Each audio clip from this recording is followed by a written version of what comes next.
Coucou, j'espère que vous allez bien. Aujourd'hui, j'avais envie de me poser un petit peu pour un moment blabla et pour partager avec vous le récit de mon accouchement. Alors pourquoi vous partagez ces moments aussi intimes mais aussi beaux? Tout simplement puisque quand j'étais enceinte, j'ai pas eu la chance d'avoir plein d'amis ou de cousines, etc. qui avaient accouché peu de temps avant moi et qui auraient pu me raconter leur expérience et me briefer un petit peu sur comment un accouchement peut se passer. Et donc j'avais regardé pas mal de vidéos sur YouTube de récits d'accouchement justement, et ça m'avait bien aidé à me préparer, à me projeter pour mon propre accouchement. Et donc je me suis dit que ça pourrait être sympa de rajouter ma petite pierre à l'édifice, d'autant plus que j'ai eu un accouchement un peu particulier puisqu'il s'est passé en plateau technique et que ça a été un accouchement naturel, physiologique et sans péridurale. Donc je me dis que ça peut peut-être intéresser certaines d'entre vous.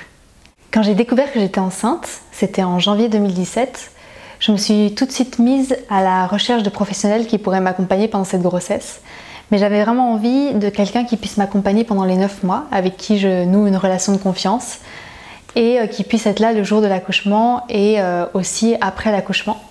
C'était vraiment quelque chose qui me paraissait important, j'avais vraiment envie de cette relation de confiance-là avec un professionnel. Le problème, c'est que les suivis classiques à la maternité ne permettent pas ça. Souvent, quand on est suivi dans une maternité de façon classique, on rencontre une sage-femme différente à chaque rendez-vous ou un professionnel différent à chaque rendez-vous. Et le jour J, ce sont des professionnels qu'on ne connaît pas du tout qui viennent faire l'accouchement. Et c'est vrai que ça me déplaisait un peu. D'autant plus que moi-même, je travaille dans le domaine du soin et je sais à quel point des rythmes peuvent nous être imposés.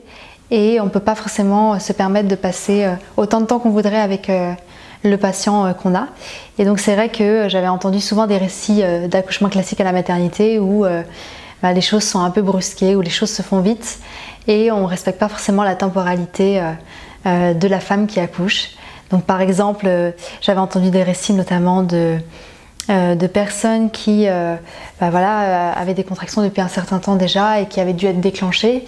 Et donc finalement l'accouchement s'était assez mal passé, alors que peut-être que si on avait attendu un petit peu plus longtemps, l'accouchement se serait bien déroulé, il aurait fallu juste prendre le temps d'attendre un petit peu. Voilà, ce genre de choses. Et donc j'avais vraiment envie d'un accompagnement un petit peu plus naturel.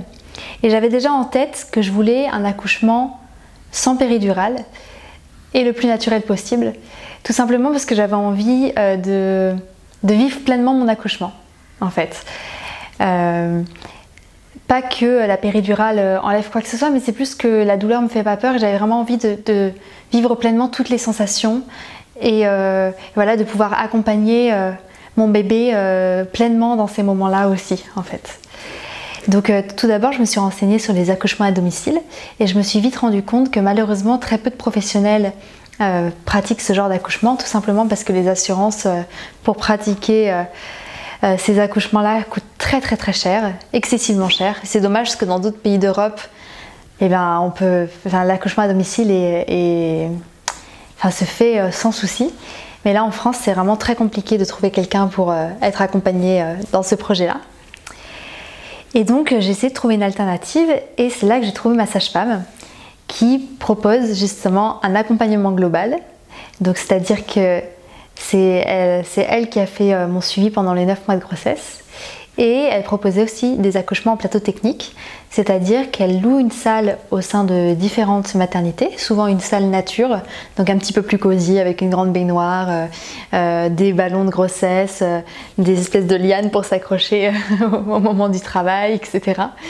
Et elle mène toute seule l'accouchement en prenant le temps qu'il faut, elle est là du début à la fin.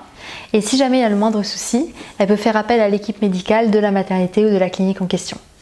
Et donc en découvrant son site internet et en découvrant la manière dont elle accompagnait les femmes qui viennent la voir, ça m'a tout de suite parlé, je me suis dit bingo, c'est ce qu'il me faut, c'est ce que je recherche. Donc voilà comment j'ai été accompagnée pendant ma grossesse un petit peu, pour vous donner un petit peu le background, l'arrière-plan.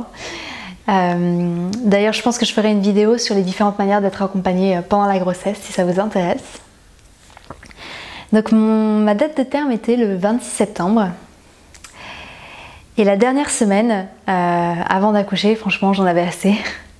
Pas que je me sentais particulièrement fatiguée ou autre, puisque je continuais à marcher beaucoup, je me promenais, franchement je me marchais des kilomètres dans Paris, mais ça commençait à devenir long et j'avais vraiment hâte de rencontrer notre bout de chou finalement, après tout ce temps. Et surtout, j'avais peur de devoir être déclenchée, puisque si bébé attend trop longtemps à venir après la date de terme, ça peut être dangereux pour lui. Il est en train de se marrer juste à côté de moi, Gaston. Bref, si bébé met trop de temps à venir après la date de terme, ça peut être dangereux pour lui puisque le placenta a une durée de vie limitée et au bout de 9 mois, il peut ne plus fonctionner correctement et ne plus bien alimenter le bébé en oxygène et en nutriments. C'est pour ça que des déclenchements peuvent être faits. Et effectivement, ça me plaisait pas vraiment puisque je visais un accouchement naturel, j'avais pas envie de procédure médicale pour devoir être déclenchée. Et comme les jours passaient et que j'avais pas de signes particuliers, enfin je commençais à avoir quelques contractions par-ci par-là, mais rien de régulier et rien de probant, quoi, rien qui annonçait un vrai travail. Je commençais un petit peu à m'impatienter et à angoisser un petit peu. Bref, le 24 arrive, le 24 septembre était un dimanche, et là, le matin, il devait être 4h ou 5h, je me réveille trempée. La poche des os avait été rompue. Donc là, Vianney dormait encore, je me suis dit bon, je vais pas le réveiller tout de suite, je vais attendre un petit peu, voir si des contractions arrivent et je vais appeler ma sage-femme pour lui faire part de cette nouvelle et pour lui dire que je pense que c'est le jour J et voilà, qu'elle se tienne prête pour un possible accouchement. J'attends un petit peu et les contractions commencent à arriver et effectivement elles ne ressemblent pas à celles que j'avais eues jusqu'à présent, elles sont plus intenses, elles sont assez régulières. Elles ont été régulières assez rapidement, d'intensité très faible au début, donc toutes les 5 minutes à peu près. Bon, c'était pas réglé comme une horloge, hein, mais c'est à peu près toutes les 5 minutes. Voilà, donc j'attends un peu. Dès que Vianney ouvre un œil, je viens le voir, je l'embrasse et je lui dis écoute, je crois que c'est bon, je crois qu'on va rencontrer notre petit Gaspard aujourd'hui. Donc il est tout excité, hyper heureux. Et la sage-femme, quand je l'ai eu au téléphone, m'avait dit écoute, prends ton temps, tu prends une douche, ça va être une douche bien chaude, ça va apaiser les contractions, un space-fond aussi. Et quand la douleur deviendra plus du tout gérable, ça sera sûrement le moment d'y aller. Tiens-moi au courant de comment ça avance. Donc toute la matinée, j'échange des petits SMS avec la sage-femme. Les contractions deviennent de plus en plus intenses, toujours aussi régulières. Je crois que à partir de 13h par là, elles sont passées à 3 minutes d'intervalle. Et donc voilà, je fais pendant toute la matinée en fait, j'ai fait les 400 pas dans l'appartement, à tourner dans le salon, à tourner dans la chambre, m'arrêtant à chaque fois qu'une contraction arrivait pour respirer. Mais franchement ça allait, je gérais bien, la douleur devenait de plus en plus présente, mais c'était facilement gérable. En fait, comment vous décrire cette sensation? Enfin c'est très compliqué, mais la contraction en fait c'est tout votre ventre et votre bas-ventre qui se contractent de façon très violente. Et en fait, la douleur est telle qu'elle vous demande un arrêt. Elle vous demande un arrêt, vous devez vous arrêter, vous focaliser sur votre corps, vous respirez. Moi, de respirer profondément, ça m'avait beaucoup aidé. Et puis petit à petit, ça passe. En fait, ça fait vraiment comme une vague. Vous sentez que ça commence à arriver, hop, hop, hop, hop, hop, la douleur monte. Elle atteint son summum et puis hop, ça redescend. Et ça dure, allez, 20 secondes, 30 secondes. Puis après, vous avez un répit de quelques minutes. Donc je commençais, voilà, je suis allée prendre ma douche, je me suis préparée, j'ai eu le temps de me mettre un petit peu de maquillage, de me sécher les cheveux et tout, comme si c'était important de me faire belle. Mais bon, j'avais besoin de retrouver un petit peu mes rituels du matin pour apaiser un peu cette excitation qui commençait à monter. Et vers 13h par là, j'ai commencé à en avoir marre de tourner dans l'appartement. Il y avait la valise de maternité qui était bouclée, qui attendait plus qu'on la prenne. Et j'ai dit à Vianney, écoute, j'en ai marre. En plus, il y avait vraiment une belle journée dehors. On sort, j'ai envie de prendre l'air. C'est pas grave, même si j'ai mes contractions, j'ai envie d'aller me promener. On a la chance d'avoir un grand parc juste à côté. Donc on est sorti, on a fait un tour de parc. Et c'était rigolo puisque les contractions commençaient à devenir vraiment intenses. Et donc toutes les 3 minutes, je m'arrêtais, je regardais Vianney, je pouvais même plus parler. Et il comprenait tout de suite que voilà, il fallait me prendre dans ses bras. Donc il me tenait fort contre lui, je respirais, je fermais les yeux. Le temps que ça passe et hop, dès que c'était passé, on recommençait à marcher un peu, etc. Et c'était rigolo parce que les gens nous regardaient hyper bizarrement. Enfin, il voyait mon grand ventre et tout, donc je pense qu'il comprenait très bien ce qui était en train de se passer, mais je pense qu'il me regardait bizarrement en se disant mais qu'est-ce qu'elle fait encore là? Pourquoi elle n'est pas à la clinique? Enfin, trop bizarre quoi. Bref, donc on continue à échanger avec la sage-femme et on convient d'un rendez-vous avec elle à 14 h pour vérifier où en est le travail et ce qu'on va faire, tout simplement. Donc à 14 h, on se retrouve. Elle me fait un monitoring déjà pour voir l'intensité des contractions et ce qu'il en est, et puis elle m'examine. Et là, le verdict tombe. Écoute Julie, t'es dilatée à 5, donc ça veut dire que le travail a très bien avancé. On part à la clinique et je pense que d'ici, allez, maxi 19 h, t'auras ton petit bout de chou dans les bras. Donc on entend ça, Vianney et moi, on est super heureux, puisque une de mes craintes aussi, c'était que le travail dure très longtemps. Parce que je gère bien la douleur de manière générale, mais si elle dure des heures,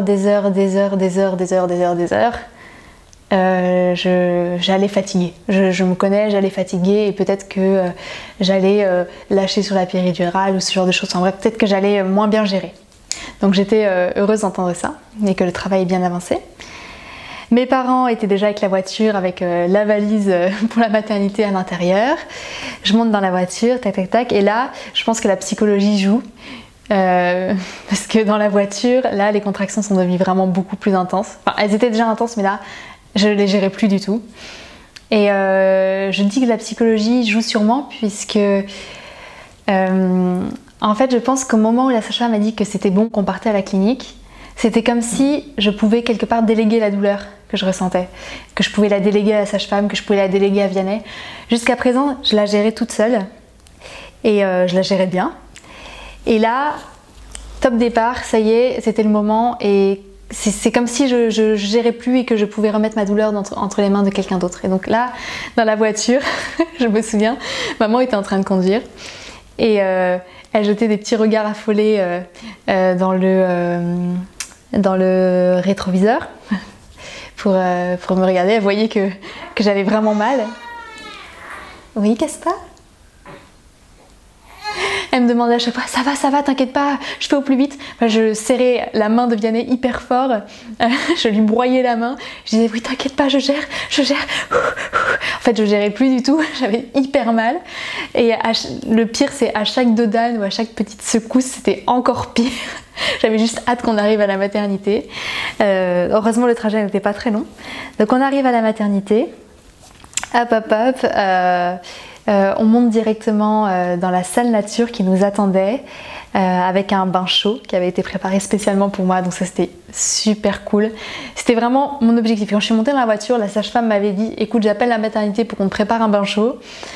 Et dans la voiture je pensais à ça, écoute Julie, ça va aller, tu vas aller dans l'eau chaude, ça va te faire du bien, ça va un peu apaiser les contractions, pense à ton bain chaud. Donc on arrive à la maternité, dans la salle nature, hop, je me déshabille, je fonce dans l'eau.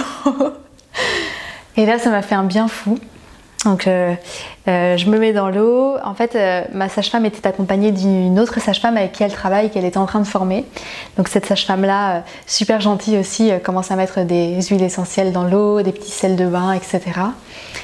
Et en fait assez rapidement je sentais que j'avais envie de pousser. Et que le chaud de l'eau me faisait plus du bien. Donc ça m'a semblé très rapide dans ma tête, mais peut-être que j'y suis restée plus longtemps que ce que je pense.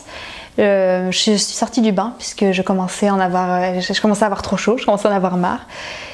Et je sentais vraiment ce besoin de pousser qui venait. Donc en fait, je m'étais dilatée très rapidement après l'arrivée à la maternité. Et pendant le trajet en voiture, je pense aussi. Et donc...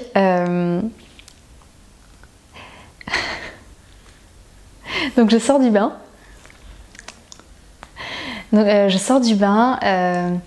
Là, la sage-femme me propose de m'installer sur le grand lit en bois qui était dans la salle avec Vianney derrière moi. Et en fait, elle m'examine, elle se rend compte que je ne suis pas complètement dilatée, j'étais encore à 9,5. Donc il restait vraiment un chouïa pour pouvoir vraiment commencer à pousser. Et donc je suis descendue du lit, je me suis mise sur un ballon de grossesse. Et franchement, ça m'a beaucoup apaisée pendant le travail. Il y a des choses enfin, je sais pas comment vous dire ça, mais l'accouchement, les contractions c'est vraiment quelque chose de très douloureux. J'ai jamais connu une douleur comme ça dans ma vie. Mais il y a des choses qui m'ont aidée, et notamment le ballon de grossesse. Être sur le ballon, aller d'avant en arrière comme ça, m'étirer, ça m'a fait vraiment beaucoup de bien. Et ce qui est chouette, c'est que Vianney, et c'était aussi un début de cet accouchement prénaturel, c'était que Vianney puisse avoir sa part en tant que papa et puisse participer, puisse m'aider concrètement, voilà, dans cet accouchement. Et donc il était vraiment présent, et c'est vrai que l'avoir avec moi et le voir actif, etc., ça m'a vraiment aidé, quoi. Je me raccrochais à son regard, je me raccrochais à ses paroles, ça m'a aidé. Et donc enfin, ça y est, complètement dilatée, le travail a commencé. Enfin, le travail avait commencé, mais j'ai pu commencer à pousser. Donc là, on s'est vraiment installé sur le lit. Yanné était derrière moi. Je m'appuyais sur lui à chaque fois que je reprenais ma respiration.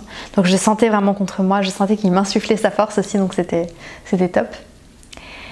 Et là, ça a été le moment le plus difficile du travail, puisque j'ai eu beaucoup de mal à pousser. En fait, la douleur était telle que j'étais en train d'oublier tout ce que j'avais appris pendant les cours de naissance, et j'arrivais plus à respirer correctement, je gérais plus du tout.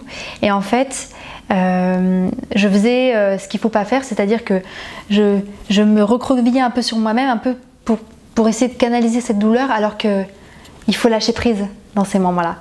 Il faut lâcher prise, vivre pleinement la douleur, parce qu'on sait que plus on va lâcher prise, plus bébé va descendre facilement, et plus il va arriver vite, et plus la douleur va s'arrêter rapidement.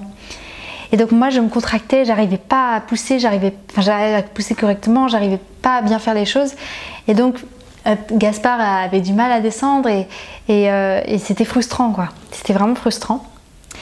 Et au bout de 20-30 minutes, Gaspard n'était toujours pas arrivé. Alors il faut savoir que dans les protocoles médicaux normaux, au bout de 20-30 minutes de poussée, si le bébé n'est toujours pas là, et ben on pense à utiliser des forceps ou des spatules pour aider le petit bout de chou à sortir, tout simplement parce qu'il peut commencer à se fatiguer, et la maman aussi peut commencer à se fatiguer, donc c'est pas forcément bon.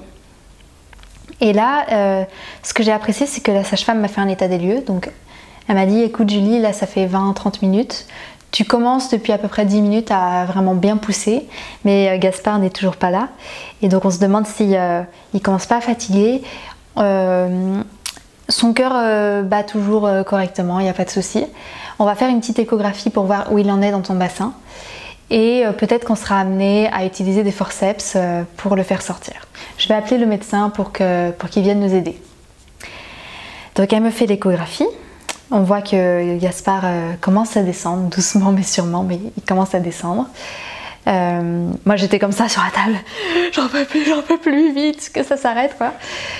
Et en fait, ce qui m'a aidée à ce moment-là, c'est que la sage-femme me dise: écoute, tout va bien, je te fais confiance, on a appelé le médecin au cas où, mais je te fais confiance, tu commences à bien pousser, t'en as les capacités, tu peux amener ton bébé à naître sans souci, continue à pousser comme tu le fais, et ça va le faire, j'ai confiance en toi.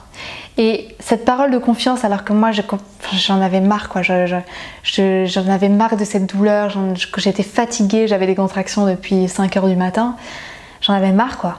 Et cette parole de confiance, ça m'a vraiment aidée. Et je crois que c'est à ce moment-là que j'ai réussi vraiment à lâcher prise, et que j'ai réussi à pousser le plus correctement possible. Et à ce moment-là aussi, une sage-femme de la maternité est venue rejoindre ma sage-femme pour aider un petit peu, et elle m'a beaucoup encouragée. Je me suis vraiment raccrochée à son sourire et à sa douceur, et ça m'a fait vraiment beaucoup de bien, quoi. Dans ces moments-là, on se raccroche vraiment à des petits éléments, à un regard, à un sourire, à un encouragement, et ça m'a fait beaucoup de bien. Et en fait, peu de temps après, Gaspard est finalement arrivé. Alors Vianney était derrière moi, il m'a dit: Julie, ça y est, je vois sa tête, vas-y, t'y es presque. Et enfin, je sentais l'émotion dans sa voix, et moi je disais: ah bon, ça y est, c'est la fin, il arrive. Et c'était incroyable, j'en ai l'émotion qui...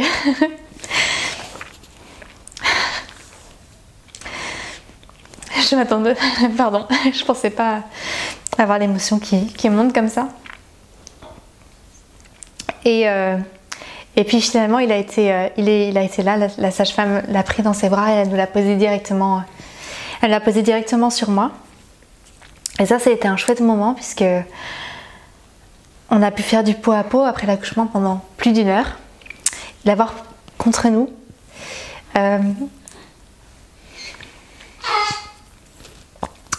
Le découvrir et faire cette rencontre qu'on attendait depuis 9 mois maintenant. Et c'était fort, c'était beau, Vianney l'a pris dans ses bras. Et juste après l'accouchement, en fait, le bébé est dans un moment d'éveil très très grand. Et il ouvre grand ses yeux, il observe ce qui se passe autour de lui. C'était incroyable de voir Gaspard avec les yeux grands ouverts, nous dévisager, nous regarder et avoir cet échange de regards avec lui et puis l'avoir contre nous, c'était beau. Et c'est ça que j'ai beaucoup apprécié aussi, c'est que on a pu passer du temps à le découvrir. Parce que souvent, dans les soins classiques, dans l'accompagnement classique, le bébé est assez vite pris à ses parents pour faire les premiers soins, pour le peser, pour voir si tout va bien. Et là, on a pu prendre le temps. Et c'est au bout de plus d'1 heure que la sage-femme l'a enfin pris pour l'habiller, pour le peser, pour voir si tout allait bien. Et franchement, c'était chouette d'avoir ce moment-là. Et ce qui a été fort aussi, c'est que la sage-femme nous a proposé de sentir, de toucher le cordon au moment où il pulsait encore. Donc, c'était chouette quoi. Et Gaspard était encore relié, le cordon n'avait pas encore été coupé. Donc on a pu le toucher et sentir le cordon battre quoi, au rythme du cœur. Puis petit à petit, le battement de cœur s'estompe et c'est au moment où on peut couper le cordon. Donc Vianney a coupé le cordon. Et il y a eu la délivrance du placenta et là c'était chouette aussi puisque la sage-femme nous a proposé de voir le placenta. Alors ça peut paraître dégoûtant comme ça, mais c'est vrai que nous on était assez curieux de découvrir ce que c'était et de découvrir cette merveille de la vie quoi, parce que c'est quand même incroyable de voir comment le corps fonctionne et tout. Donc elle nous a montré, elle dit oh bah dis donc il est beau, il est complet, tout va bien. Là c'est la poche où était votre bébé et puis voilà, donc elle nous a montré, donc c'était vachement chouette et on a pu prendre le temps quoi. Et moi, c'est ce que j'ai aimé avec mon accouchement, c'est que j'ai été accompagnée d'une super sage-femme. Le jour J, le 24 septembre, j'étais en confiance puisque je connaissais ma sage-femme, elle m'avait accompagnée pendant 9 mois, je savais qu'elle était professionnelle, qu'elle était à l'écoute et qu'elle respecterait la façon dont je voulais vivre mon accouchement. Par exemple, si j'avais voulu me mettre accroupie pour accoucher, elle l'aurait respecté. Si j'avais voulu me mettre sur le côté ou j'en sais rien. Finalement, j'ai accouché sur le dos avec les jambes en l'air. C'était ce qui, sur le coup, me paraissait le plus facile. Et j'étais aussi accrochée aux lianes, ce qui fait qu'à chaque poussée, je m'accrochais et ça m'a fait du bien, quoi. Ça m'a aidée sur le coup. Donc j'ai vraiment aimé cet accompagnement-là. J'ai aimé pouvoir... parce qu'on ait respecté notre temporalité et que la sage-femme m'ait fait confiance et n'ait pas tout de suite utilisé les forceps ou autre. Et c'est rigolo parce que peut-être 1 minute après que Gaspard soit sorti de moi, le médecin est finalement arrivé. Il a entrouvert la porte de la salle où on était. Puis il a vu Gaspard, il a fait « Ah, bon bah félicitations, écoutez, je repars. Hein. » Donc ça c'était rigolo aussi. Et ouais, j'ai aimé cette ambiance-là, le fait que la sage-femme reste tout du long, qu'elle m'encourage. J'étais en confiance, j'étais bien, il y avait Vianney qui était là. Et je crois vraiment qu'un accouchement réussi, c'est un accouchement qui se fait à 3. À 3 plus 1, c'est-à-dire que l'accouchement se fait avec la maman, le bébé, le papa. Ce sont vraiment les rôles principaux. Et il faut que la confiance se fasse. Et puis la sage-femme est là. Et quelque part... elle a un rôle secondaire, elle est là s'il y a le moindre souci médical, elle va prendre des décisions, etc. Mais elle est là pour donner confiance et encourager, puisque notre corps est bien fait et il sait comment faire en fait. Mais avec la peur parfois, la douleur, etc., on oublie comment bien faire les choses. Et donc j'ai apprécié aussi le fait qu'elle me fasse confiance et qu'elle soit là en plus quoi, pour m'encourager, pour m'aider. Et j'ai vraiment aimé ça.